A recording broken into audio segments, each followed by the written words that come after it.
ঈদ মানেই আনন্দ, ঈদ মানেই খুশি। ঈদ কেবল একটি ধর্মীয় উৎসব নয়, ঈদ হচ্ছে সম্প্রীতি, ভালোবাসা ও মানবতার প্রতিচ্ছবি। আপনাদের সকলকে জানাই ঈদ মোবারক। রবিবার ঈদের দিন বার্তা দিয়েছিলেন সম্প্রীতির। ঈদের আনন্দ গায়ে মেখেছিলেন বন্ধুদের সঙ্গে। আর বৃহস্পতিবার সন্ধ্যায় পথ দুর্ঘটনায় মৃত্যু হলো বছর 28-এর আইনজীবী আসাদুল্লাহ আল গালিবের। ফলে খুব স্বাভাবিকভাবে এই মর্মান্তিক মৃত্যুতে গোটা এলাকায় নেমে এসেছে শোকের ছায়া। সাগরপাড়ার দেবীপুর এলাকার বাসিন্দা গালিব, তার মৃত্যুতে আইনজীবী মহলেও শোক দেখা দিয়েছে এদিন। স্থানীয় সূত্রে জানা গিয়েছে, বৃহস্পতিবার রাতে বহরমপুর থেকে কাজ সেরে বাসে ফিরছিলেন তিনি।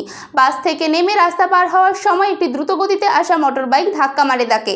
ঘটনার পরে তড়িঘড়ি স্থানীয় হাসপাতালে নিয়ে যাওয়া হয় তাকে। পরে জেলার একটি বেসরকারি হাসপাতালে মৃত্যু হয় তার।